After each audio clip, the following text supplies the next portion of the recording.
Del Boy Army, welcome to another spicy tactics video on the channel. In this one, we're going over the 3-5-2 again.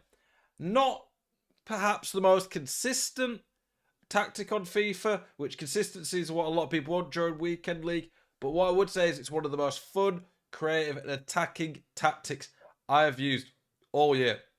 The attacking patterns you get in it, the ways you can score goals, it is a lot of fun. It's a little bit risky at times, but not quite as risky as maybe the 4-3-1-2 tactics that I put the other day.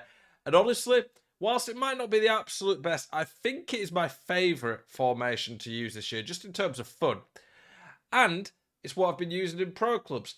I've been playing for PGS Northern Ireland in the PGS Nations League on Friday and Saturday nights. Some of you guys might have been tuning in on Twitch watching that. We've been playing the 3-5-2 and actually won the first season using that formation. 3-5-2 is a great formation in foot, but also one of the most popular in pro clubs. If you have not heard of PGS Esports, get involved. Pro Gaming Society. They're a brand new app. Well, not they've got a brand new app, that is, that's available globally for download on Apple App Store and Android Play. I'm going to put links to those in the description of this video, so make sure you download the app and get involved.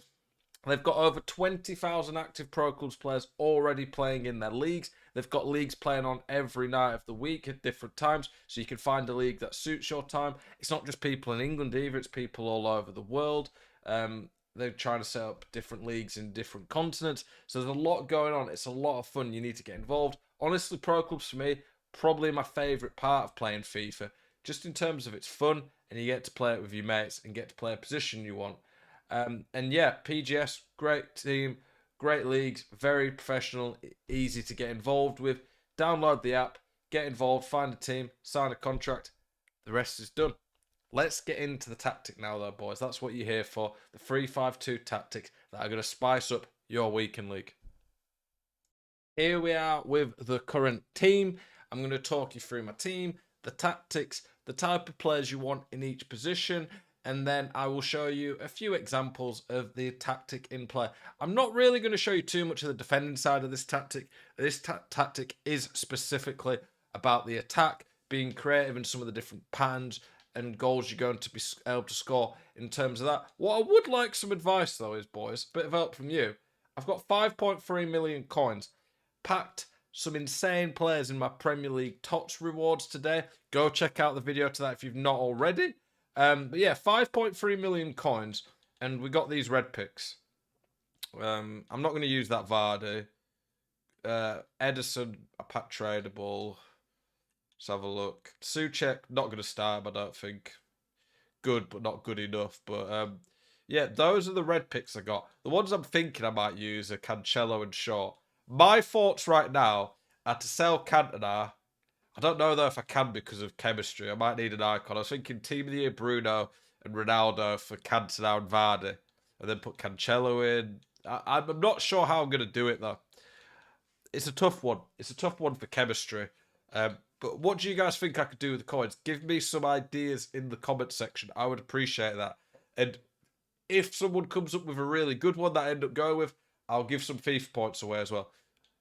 Boys, let's get into the tactic. So you can see here, I've got a few tactics set up. Right, ultra defensive and ultra attacking, I've shared in different videos. Those are the two that I've pretty much stuck with throughout the year, that I switch to either when I'm losing, that's the ultra attacking, and it's late on, I'm desperate, or if I'm winning and they're all out press, I need to see out a game. But my defensive or attacking one tends to be whichever I'm using from the start of a game. At one point of this FIFA, I had a slightly more defensive tactic and a slightly more attacking one. But now I pretty much just always go with 7 depth, press after possession loss. Because press after possession loss with the 7 depth, which does auto offside traps, honestly, it's just OP.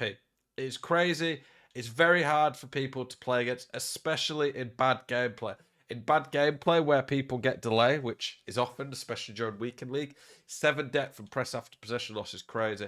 Obviously, in pro clubs, these tactics don't matter as much because individuals are just doing the thing. They're not getting in behind because they've got a tactic telling them to.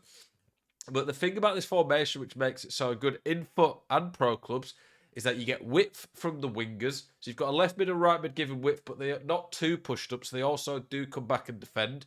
You've got your three centre-backs, which gives you a lot of stability in the middle, especially with two CDMs covering them. You've got a cam who can link the midfield from the CDMs to the cam to the strikers. And then you have two strikers. Two striker formations, for me, are my favourite on this FIFA. Simply put, it's just a lot easier to break people down when you've got two strikers. You can do 1-2s to two strikers making runs in behind. And that little triangle between the cam and the two strikers is very easy to create lots of chances in. The main weakness with this formation, honestly, is that you lack fullbacks. And if your left mid and right mid are bombing up and you end up getting caught, you can end up getting caught out down the wings. Or your centre-backs might cover it, but then there's more space in the middle. I'm not going to sit here and ever pretend you there is a perfect tactic with no weaknesses on FIFA. The 5-3-2 at one point, I thought I couldn't really see a weakness, but there is generally counterplay to most tactics. But the 3-5-2 going forward is up there for the best attacking tactics in the game. So you can see the tactic here. Defensive style, press after possession loss, quite low width because I want the centre-backs to sit quite narrow and the left mid and right mid to cover the wings. 7 depth for those auto offside traps. I pretty much generally, for most of the game, stick to a balanced defensive style. The offensive style does quite drastically change the runs your players make, so I like balance so I can more affect it with my own triggered runs, so L1 to trigger player runs or L1X with 1-2 passes. Quite low width because I've got a lot of players centrally, so I want to dominate the middle. The left mid and right mid are going to give me width. Lots of players in the box to overwhelm my opponents. Corners, free kicks, I just generally leave these on that. The type of players you want at centre-back, you want centre-backs who are quick, strong, good on the ball. So basically on this game, generally fullbacks. CDMs, at this point in the game, you want players who can defend, attack, do a bit of everything. De Bruyne is about as good as it gets there. Zidane, Huller, Bruno Fernandes, there's some of the best in the game. Rudy, although he doesn't have great defending, is good enough all round to do it. Left mid, right mid, lots of pace, good on the ball. Defending stats are nice for them to track back, but not essential. Able to shoot when a chance arises, but it's not as big. The left mid and right mid do help this formation a lot, and they are pretty vital in terms of what they do, but you don't need to put all your coins into them. There are players who can fit it. Cam, you want at least 4-star skills and weak foot in the cam and striker position. Simply put, if you do not have 4-star skills, skills or weak foot, you're going to be predictable. So getting that in the cam and striker positions is going to make a big difference in your team's chances. For the cam, though, passing, dribbling matters more than it does at striker. Shooting's still important, but it's more important on the striker than the cam. Then for the strikers, pace so they can get behind. I love having at least 1 5-star weak foot or skills on the player. Just makes you more predictable. Kent on 5-star, 5-star. Honestly, I love Cantona, but I find Kent better than him, which is crazy and shouldn't be the way, but it's just how I find it. The team just plays so well in game. The instructions, stay central, stay forward. I sometimes experiment with getting behind because I've got the press after possession loss on. You can go either way. I put come back on defense on the cam just so he helps the defense. Cut passing lanes, balance attack, cover center on both the CDMs. If I have a CDM who's not that good going forward, like a Kante or a Vieira, I might put him on stay back. Come back on defense, stay wide on the left mid and right mid. Basically, I want them staying wide, giving me width, but also helping out on the defense, and then default on the defenders. That's the tactic. Very fun to use. Let's show you some in-game examples so you can see how it actually plays in game to understand it better. In the 3-5-2, I've got like 2,650 skill rating in Division 1 rivals, so you can trust when I'm testing these tactics out, I'm testing them against some of the very best in the world, in the top rankings. Here, this is me showing a counter-attack of the 3-5-2. I'm quite aggressive in it, but it still gets the seed. It's still. Let me get my epic pen. Where's my epic pen soft? Come on, Zell boy, be prepared. So you can see it gets De Bruyne back there. My CDMs often sit around here and do shield me even when I'm being aggressive. And this is where the magic happens. Alphonso Davies, absolutely rapid. He thinks I'm probably going to cut back in and go there, but I use the pace and bluff him and just keep going down the line. There, I've got an overload. I've got 3 men. This is why one of the reasons I like having a cam and 2 strikers. You can overload them and catch them off guard. Now, I'm trying to create some space. Scoop, turn, left stick, dribbling. Cantona makes an amazing run here. Normally, I just do normal passes, but because I want it to be quick, so he can't get across there, I do a driven pass. Do a driven pass there, and then quickly shift it on to Cantona's right foot for a nice, easy goal. Having the cam and 2 strikers just makes a big difference because it's so hard for people to defend their movement in the box. Quick turn, shift it onto the right. Nice, easy goal. And you can see that's all come from a counter-attack and using the width, the pace of Alphonso Davies out wide, and then 3 players in the attack to catch them off guard. The start to the finish. So you can see not just a skill that I did in the box to create something, but when I do this, you get to see my thought process a bit more, you get to see the full picture, and at the same time, you get to see a bit of everything. You get to see some of the skills I use, how to break people down. I hate this software sometimes, man. Does anyone know a better capture video? Yeah. Does anyone know a better software for watching recorded gameplay back like this? So you can see that I went backwards. I used the width. Here, I get caught out, but my opponent's 1 goal behind and just going crazy press. It's a nightmare trying to get out the press. Here, I want to take one more touch and through ball it. It's one of these, though, where I don't really get it.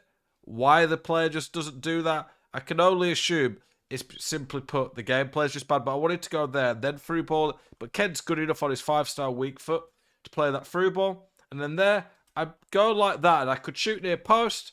I can see that my opponent's diving him that way. He's not going to expect me to turn there, and then I fake up there and shoot into the far corner. Again, you can see having the 3 options has made a big difference. CDM Rooney getting involved. I've got 3 attackers, Cantona, Kent, and Sterling all get involved. Fake shot to create some space, then a nice, easy finesse in the corner, and the counter-attacks worked. See here, my centre-back for some reason is pushed up. There, I forced the ball a bit, but look, I did a 1-2. 1-2 runs with your midfielders running from deep. So they come from here, can make a huge difference in just catching your opponent off guard. So Rooney's made a run from deep. He's on balanced attack. And then here, I see that he could get in. I hold LT or L2 on PlayStation to do a flare back heel through ball. Play Rooney in. So annoying. There, you can see here though, quick decision. Flare through ball there. A lot of people here will just take a touch and finesse it. Probably going to be a goal 9 out of 10 times. But here what I do, I see Cantona making that run. He's got this big patch here. As long as the pass works, which it should work 99% of the time, it is an easy tap in, and I've quickly scored. You can see that there. Go back there to midfield. 1-2 pass, bit of flair, pass across, nice, easy finish. And that is pretty much the game wrapped up there. My opponent just wasn't ready for that. Quick, nice turn would have got Rooney on that goal there. But yeah, the 3-5-2, guys, is honestly so fun to use. I find it so creative. You get so many attacking options, probably more attacking options than I've had in any other formation before. Hope you guys have enjoyed this video. Make sure you check out PGS on the app. Get involved in the Pro Club scene. Appreciate you guys and your support as always. Keep it spicy. I'll see you in the next one.